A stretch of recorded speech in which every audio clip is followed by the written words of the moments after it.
तो ये बात लिख लीजिएगा कि हम कथा क्यों सुन रहे हैं। तो उसका पहला पॉइंट यही है कि हमारे नेत्रों को दृष्टि प्राप्त हो, हमारे नेत्र शिकारी नहीं पुजारी बन जाएं, इसलिए हम कथा सुन रहे हैं।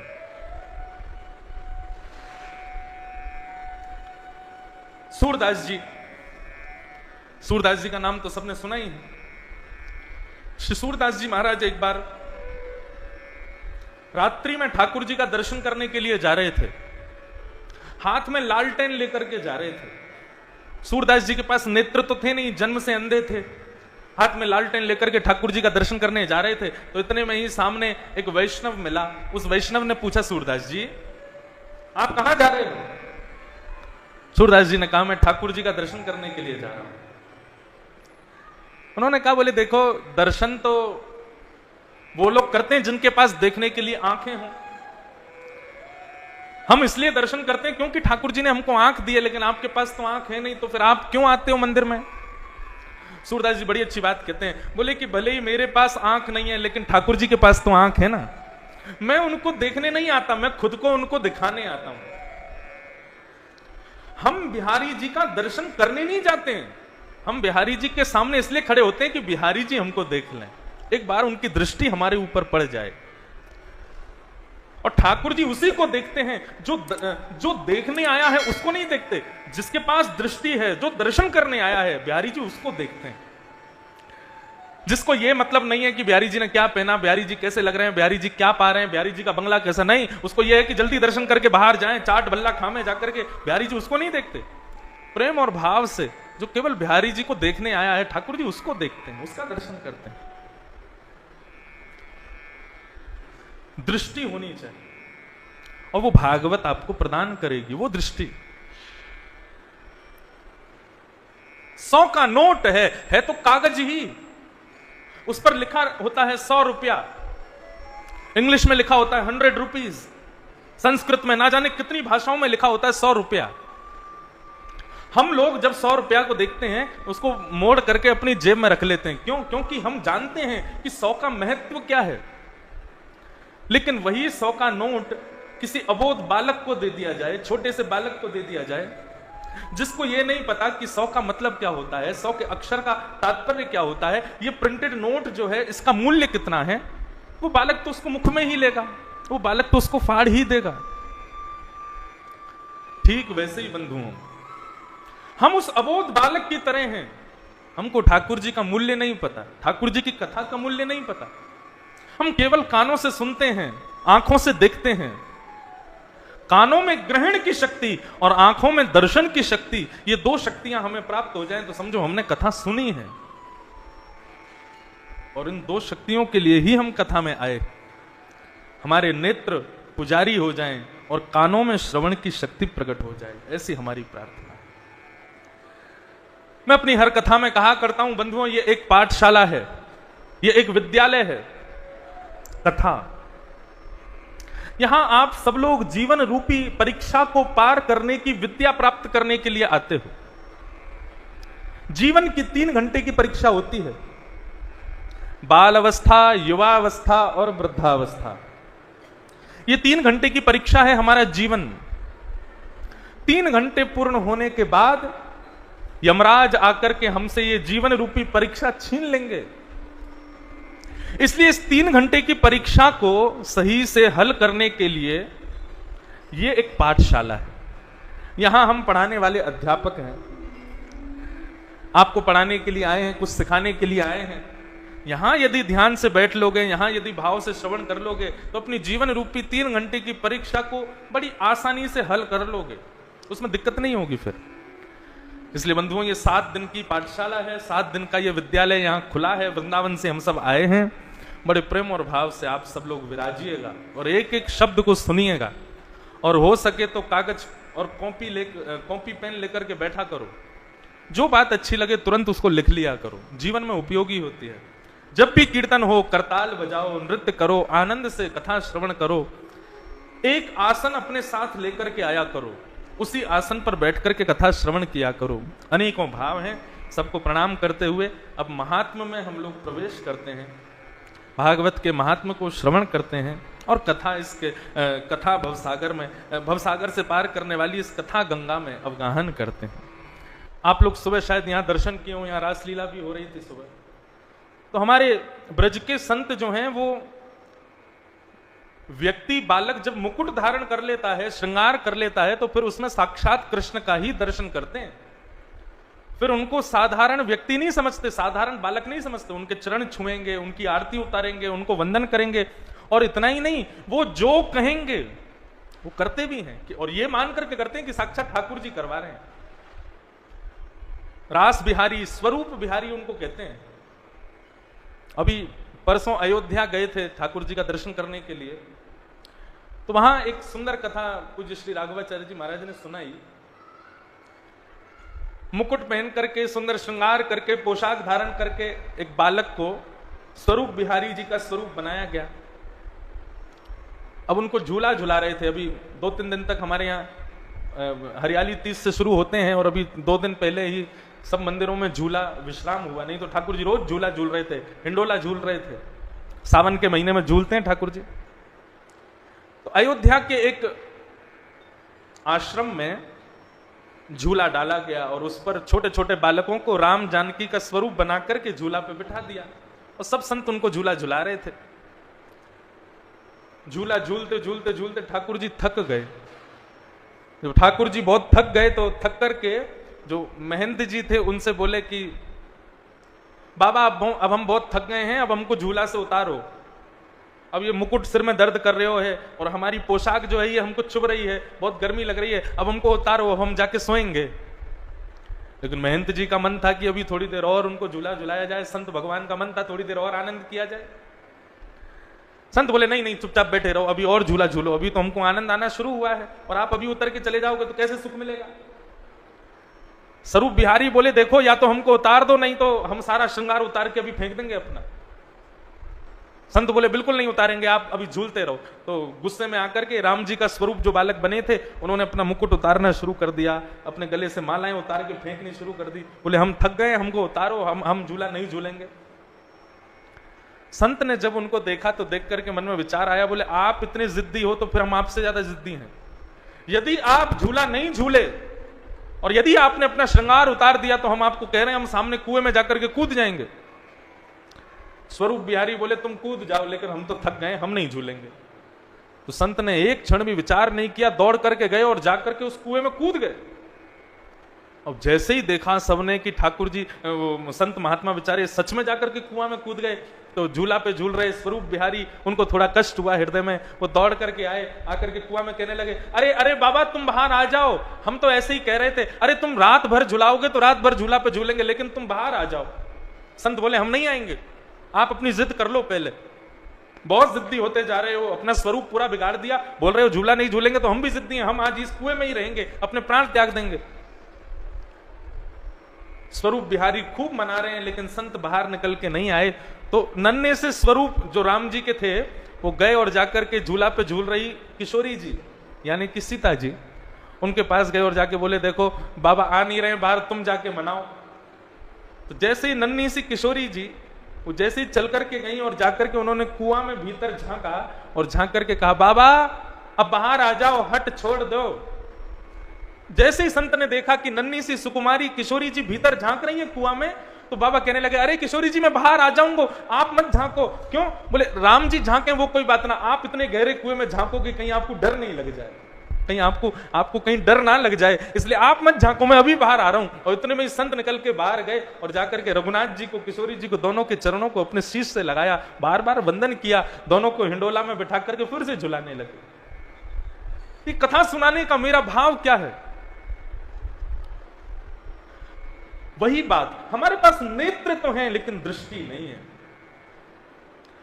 हम गोपाल जी, छोटे छोटे गोपाल जियों को अपने घर में ले तो आते हैं, लेकिन उनकी सेवा ऐसे करते हैं जैसे कि ये घर के अनवांटेड सदस्य हैं। एक कोने में छोटी सी जगह पे उनको बिठा देते हैं, ना उनके वस्त्र बदलते, ना उनको भोजन प्रसाद बढ़िया से लगाते, ना उनका श्रृंगार करते, ना उनकी इत्र से मालिश करते हैं, ना उनको समय समय पर जैसा जो देना चाहिए वो देते हैं, बस एक कोने में बैठा करके रखते हैं। नहीं, उनके प्रति चैतन्य भाव रखो, उनको घर में उचित स्थान प्रदान करो, समय पर भोजन, समय पर जलपान, समय पर उनकी सेवा, समय पर सब व्यवस्थित रखो। आंखों से सेवा मत करो, दृष्टि से सेवा करो। वो कब होगा? जब उनके प्रति चैतन्य भाव रखोगे। हमारा बालक रोता हुआ कहता है, मां मुझे भूख लगी है, तो हम उसके लिए बढ़िया सा कुछ बना देते हैं, लेकिन अपने ठाकुर जी को भोग में चना चनौरी रख देते हैं, चना रख देंगे, बतासे रख देंगे, और एक आध कोई ऐसे सामान रख देते हैं, और ड्राई फ्रूट रख देते हैं, या वो बादाम रख देंगे, काजू पिस्ता रख देंगे, ठाकुर जी पूरे दिन इसी को पाओ। अरे जब हम पूरे दिन बादाम पर नहीं रह सकते, ठाकुर जी क्यों रहे? उनके लिए भी 56 भोग बनाओ। और लोगों की एक और विडंबना, ठाकुर जी का भोग कैसे लगाएं? क्यों नहीं लगा सकते? हमारे घर में तो प्याज बनती है। जो ठाकुर जी के लिए इतना नहीं कर सकता कि बिना प्याज लहसुन का भोग बना सके, ऐसे व्यक्ति को ठाकुर जी की सेवा घर में लानी ही नहीं चाहिए। उस यमुना के तट पर एक युवती बैठी है, और उस युवती की गोद में दो वृद्ध लेटे हुए हैं। मैंने उस युवती से पूछा, हे देवी तुम कौन हो, और तुम्हारी गोद में ये दो वृद्ध क्यों लेटे हुए हैं? तुम रुदन क्यों कर रही हो? क्या बात है, मुझे बताओ। तब उस युवती ने प्रत्युत्तर दिया, महाराज अहम भक्ति ख्याता इमो में तनयो मतौ ज्ञान वैराग्य नाम मनो कालयोगेन जर्जरो। महाराज मैं भक्ति हूं, और मेरी गोद में जो ये दो वृद्ध लेटे हैं, ये दोनों मेरे पुत्र हैं, ज्ञान और वैराग्य। नारद जी महाराज पूछने लगे, भक्ति आप तो युवान हो, आप तो युवावस्था में हो, और आपके दोनों पुत्र वृद्धावस्था में, ये कैसे संभव हो सकता है कि मां वृद्ध है और मां युवा है और पुत्र वृद्ध हैं? भक्ति महारानी ने कहा, काल योगेन जर्जरो। तानपुरा ठीक करो, काल योगेन जर्जरो, कलयुग के प्रभाव से। मैं तो युवान हूं, लेकिन मेरे पुत्र वृद्ध हो गए।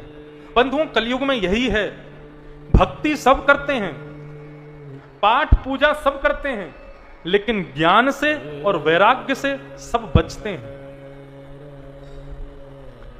किसी को कहो नैना देवी दर्शन करने चले जाओ, तो चला जाएगा, लेकिन उससे पूछो नैना देवी कौन है, कहां से आई हैं, उनके दर्शन का प्रभाव क्या है, ये ज्ञान उसको नहीं है।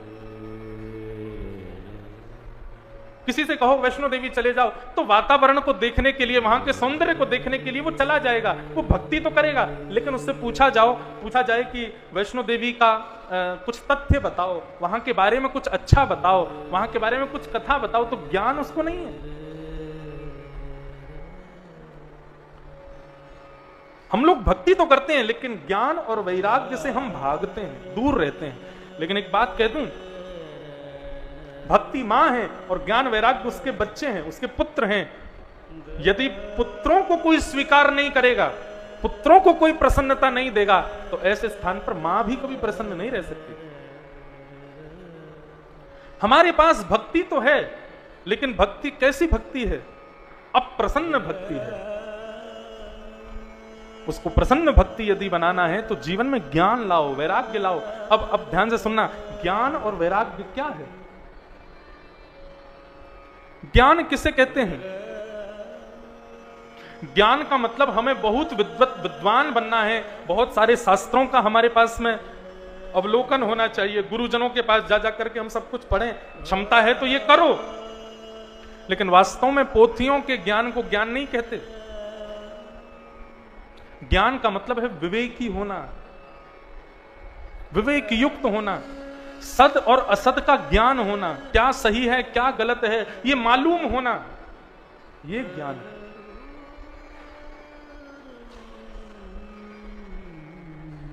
लोग प्रणाम करते हैं, कैसे प्रणाम करते हैं?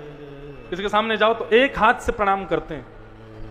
ऐसा कहते हैं एक हाथ से जो व्यक्ति प्रणाम करता है, उसके जीवन में जितने भी पाप कर्म जो नष्ट हो चुके हैं वो पुनः जीवित हो जाते हैं। एक हाथ से प्रणाम नहीं करना चाहिए, प्रणाम सदैव दोनों हाथों से करना चाहिए। माता पिता गुरुजनों को दोनों हाथों से प्रणाम करो, और जरूरी नहीं उनको छू करके प्रणाम करो। जैसे ही गुरुजन दिखें, जैसे ही माता पिता दिखें, जमीन पर विचार मत करो कि धूल है कि कीचड़ है कि गंदगी है कि क्या है, दूर से ही दंडवत प्रणाम करो, लेट करके प्रणाम करो। इसके पीछे कारण बताया गया है। मुझे आपने चांदी का गिलास दिया और कहा कि महाराज रोज इसमें दूध पिया करो। मैंने कहा ठीक है। अब चांदी का गिलास मैंने लिया, मैंने कहा लाओ भाई इसमें दूध दो। जैसे ही आप दूध डाल रहे थे तभी मैंने देखा, अरे नहीं, गिलास गंदा है अंदर से, उसमें थोड़ी सी गंदगी लगी है। हाथ से साफ करके देखा, नहीं साफ हुआ। तभी मैंने विचार किया, पीछे गंगा नदी बहती है सुंदर, उसी में ही गिलास को धोएंगे और उसी में ही फिर दूध पिएंगे। अब मैं गंगा नदी के ऊपर गिलास को ले गया और जाकर के बोलूं, हे गंगा जी आओ मेरे गिलास को स्वच्छ कर दो, तो गिलास स्वच्छ नहीं होगा। गिलास को झुकाना पड़ेगा, नीचे ले जाना पड़ेगा, गंगा में डुबाना पड़ेगा, तब ही गंगा जल उसमें आएगा और उसको पवित्र करेगा और उसको स्वच्छ बनाएगा, ताकि मेरे दूध पीने योग्य वो बन जाए। ठीक वैसे ही हमसे ना जाने नित्य कितने पाप होते हैं। ठाकुर जी हमारे हृदय में आके बैठना तो चाहते हैं, लेकिन हमारे हृदय में इतनी गंदगी है, इतना मैल भरा पड़ा है कि ठाकुर जी भीतर आते नहीं है। तो फिर हम क्या करें? गुरुजनों को देखो, संत जनों को जहां भी पाओ, माता पिता को जब भी देखो, दूर से ही स्वयं को झुकाओ, अपने शरीर को पृथ्वी पर लेटाओ और वहीं से दंडवत प्रणाम करो। उनकी कृपा दृष्टि रूपी वो गंगा जल तुम्हारे अंग के एक एक मैल को दूर कर देगी और भगवान के बैठने योग्य बना देगी। अब ये है प्रणाम का महत्व। प्रणाम तो सब करते हैं, लेकिन प्रणाम के पीछे ज्ञान क्या है ये किसी को नहीं पता। हम लोग भक्ति तो करते हैं, लेकिन ज्ञान से दूर भागते हैं, वैराग्य से दूर भागते हैं। अब वैराग्य क्या है? वैराग्य का मतलब पत्नी को छोड़ दो, बच्चों को छोड़ दो, परिवार को छोड़ दो, घर छोड़ दो, गांव छोड़ दो, हिमालय पर जाकर के भजन करने लग जाओ, ये वैराग्य है? नहीं। वैराग्य का मतलब क्या है? किसी के भी प्रति राग ना करना, यही वैराग्य है। अब राग किसे कहते हैं? आपने मुझे माला पहनाई तो मैंने आपको सेब दे दिया, और किसी ने आकर के मुझको माला नहीं पहनाई, केवल दूर से हाथ जोड़ दिए, तो मैंने उसको एक फूल दे दिया। यहीं पर ही पता चल जाएगा कि माला पहनाने वाले को, दक्षिणा देने वाले के प्रति मेरा राग है, इसलिए मैंने उसको फल दे दिया। और किसी ने मुझको माला नहीं दी, दक्षिणा दी थी, तो मैंने उसको कुछ नहीं दिया, एक फूल दे दिया। यही ये राग और द्वेष, ये दो भाव हैं। किसी के भी प्रति राग मत करो। कोई तुम्हें माला पहनाए तो तुम ज्यादा प्रसन्न मत हो, और कोई तुम्हें गाली दे तो तुम ज्यादा दुखी मत हो। यही वैराग्य है। वैराग्य का एक और अर्थ बताएं तो क्या है? पत्नी, बच्चे, घर परिवार, गांव, शहर सब छोड़ना वैराग्य नहीं है। सबके पास रह करके भी उन सबके प्रति आसक्ति ना होना, उन सबके प्रति मोह ना होना, यह वैराग्य है। कहने का अभिप्राय, अभी 4:30 पौने 5 बज गए, आप सब लोग 12 बजे से यहां बैठे हो, निश्चित ही भूख लगी होगी, खाने की इच्छा हो रही होगी, लेकिन आप सबके सामने 56 भोग रख दिए जाएं कथा के बीच में, तब भी आप कथा से ध्यान ना हटा करके उन 56 भोगों को ना देखते हुए भी यदि कथा सुन रहे हो, तो आप सच्चे वैरागी हो। लेकिन आपके सामने से जैसे ही देखा जाए कि समोसा कोई लेकर के जा रहा है, इतने में कथा सुनते सुनते आपका मन हट जाए और समोसा देखने लग जाओ, तो तभी घड़ी देखो, अच्छा 15 मिनट में कथा पूरी होने वाली, फिर समोसा मिलेंगे, तो आप वैरागी नहीं हो। वैराग्य का मतलब वस्तु का त्याग नहीं, वस्तु में जो आसक्ति है उस आसक्ति का त्याग वैराग्य। कृष्ण को श्रीमद् भागवत में क्या कहा गया?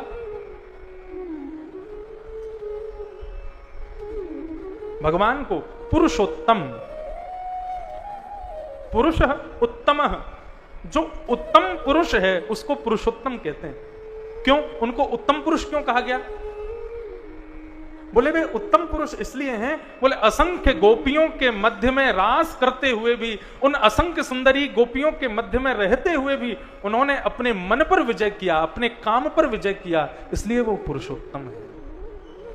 क्या फायदा, तुमने घर परिवार सब छोड़ दिया, एकांत में जाकर के रहने लगे, लेकिन वहीं पर किसी सुंदर स्त्री को देखा तो तुम लट्टू हो गए, उसके पीछे बावले हो गए, तो फिर तुम्हारा वैराग्य किस काम का। एक संत हुए, उनका नाम था विल्व मंगल। क्या नाम था? विल्व मंगल। विल्व मंगल जी ने बहुत सुंदर सुंदर ठाकुर जी के सुंदरता के, सौंदर्य के श्लोक लिखे, ठाकुर जी के प्रति मंगल भाव लिखे, विल्व मंगल। लेकिन यह कब प्रारंभ हुआ, ठाकुर जी के प्रति उनका सुंदर भाव कब प्रकट हुआ? एक बार विल्व मंगल जी कहीं बैठे थे, तभी एक सुंदर कन्या वहां से जा रही थी। तो विल्व मंगल जी ने जैसे ही उसके रूप को देखा तो रूप पर इतने मोहित हो गए, उसके पीछे पीछे चलने लगे। वो कन्या किसी तालाब में जाकर के जल भरने लगी, तो विल्व मंगल जी वहीं बैठ करके उसके मुखमंडल को देखने लगे।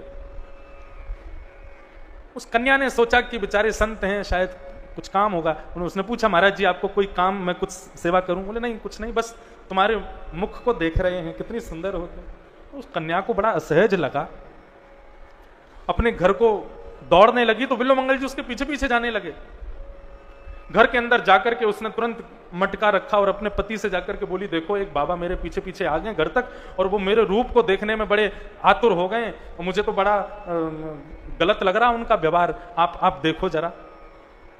पति ने जाकर के जैसे ही महाराज जी को देखा, पति सत्संगी था, पति ने विल्व मंगल जी को अपने घर में बुलाया, आसन दिया, भोजन कराया।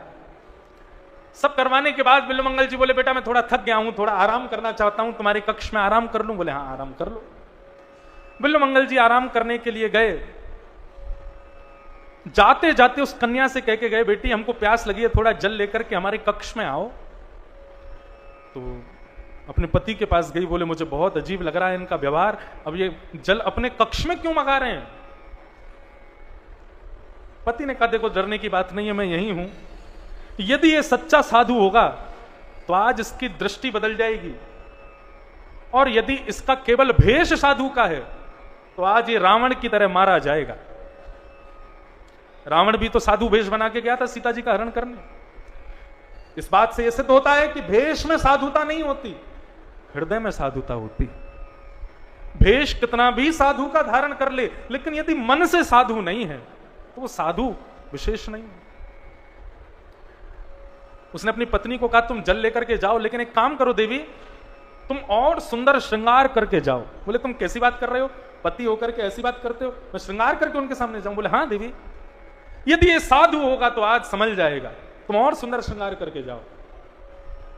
उस युवती ने और सुंदर श्रृंगार किया, सुंदर तो वो थी, और सुंदर श्रृंगार किया तो और सुंदर लगने लगी।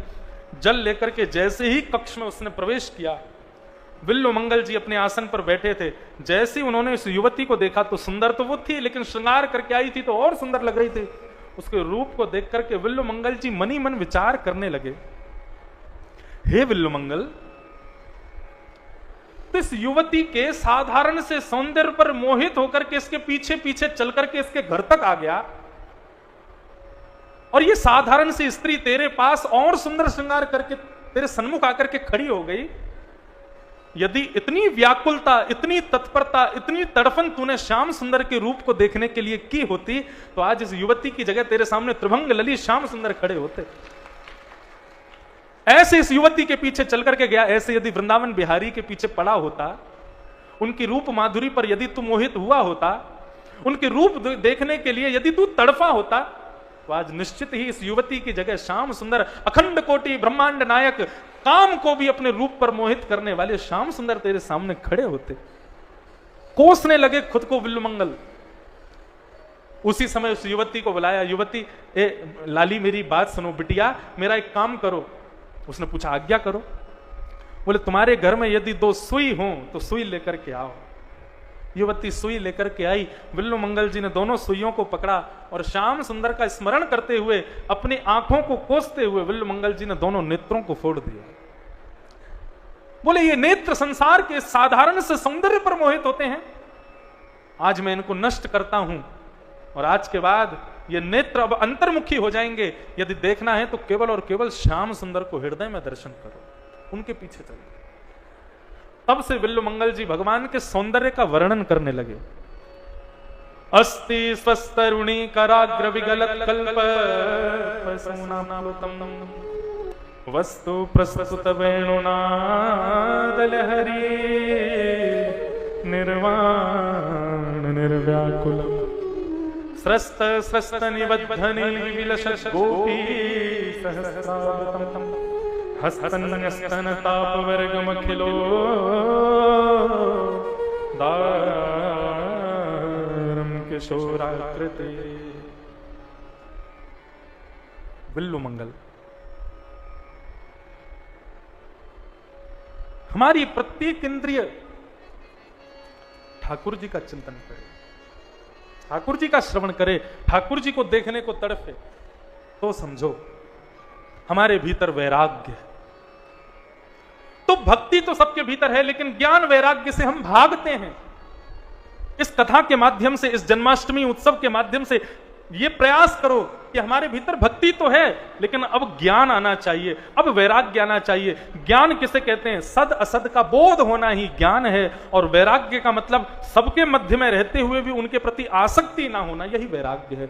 ये दो लक्ष्य हैं हमारे इस कथा के, इससे हमें वो स्वीकार करने हैं, सीखने हैं जीवन में। और यदि आपने ये दोनों स्वीकार कर लिए तो व्यासपीठ से कह रहा हूं, मुझे मेरी दक्षिणा मिल जाएगी कथा की। हाँ, ऊना में हमने कथा की, बाल आश्रम में कथा की, बाल बाबा आश्रम में जितने लोग वहां आए थे सबने अपने जीवन में ज्ञान और वैराग्य को स्थापित किया। यदि ऐसा आपने कर दिया तो मेरी दक्षिणा मुझे मिल जाएगी। वक्ताओं को भी सोचना चाहिए, कथा केवल दक्षिणा के लिए नहीं करनी चाहिए। जितने भी व्यासपीठ पर बैठने वाले वक्ता हैं ना, इन सबकी क्लास लगने वाली है मृत्यु के बाद। भगवान सबको वैकुंठ में कटघरे में खड़ा करेंगे, हाँ भाई तुमने कितनी कथा की? बोले इतनी कथाएं की। उन कथाओं में कितनी दक्षिणा ली? बोले इतनी दक्षिणा ली। अच्छा, कितने लोग कथा में आते थे? बोले इतने लोग आते थे। तो उतने में से जीवन कितनों का परिवर्तित हुआ?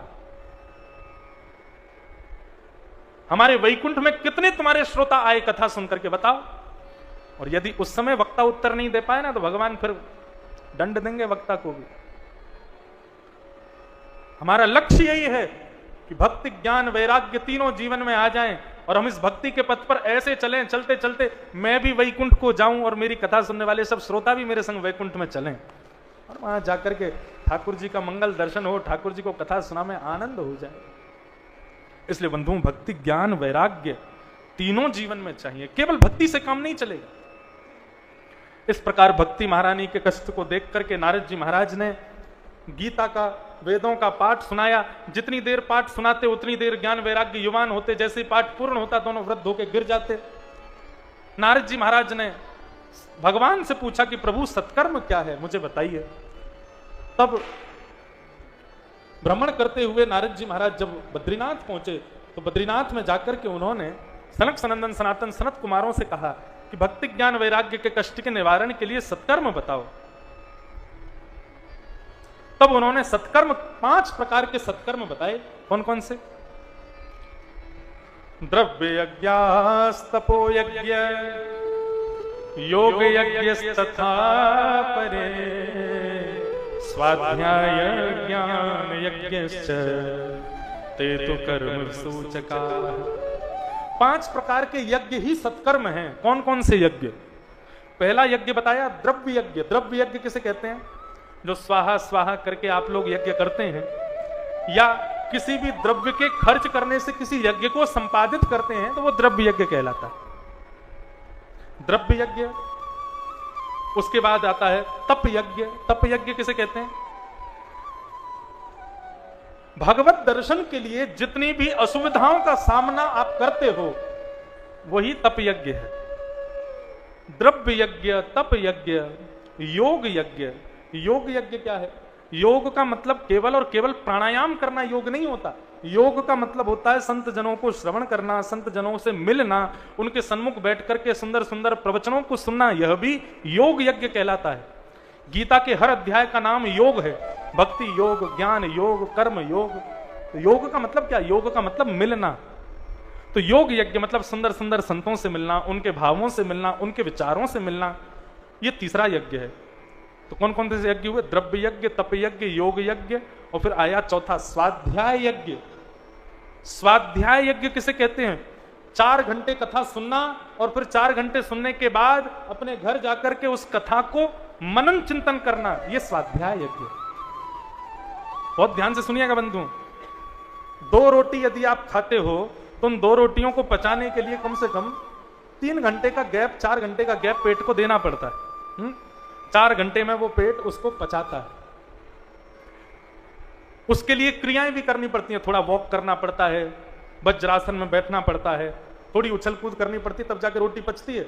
ऐसे ही कथा 4 घंटे सुनने के बाद में यदि कुछ नहीं किया आपने उसको पचाने के लिए तो अपच हो जाएगी। 4 घंटे कथा सुनो तो कथा सुनने के बाद में कम से कम 4-5 घंटे उस कथा का स्वाध्याय करो। एकांत में बैठकर के स्मरण करो, आज व्यास जी ने क्या क्या सुनाया था, आज महाराज जी ने क्या क्या बातें कही थी। उन सबका स्वाध्याय करने से, उनका पुनः पुनः स्मरण करने से, मनन करने से कथा पचती है, कथा रोम रोम में जाती है। इसको कहते हैं स्वाध्याय यज्ञ। और अंतिम सर्वश्रेष्ठ यज्ञ कौन सा है? ज्ञान यज्ञ स्मृतो बुधई। ये भागवत की कथा सुनना और सुनाना, ये सबसे बड़ा यज्ञ है।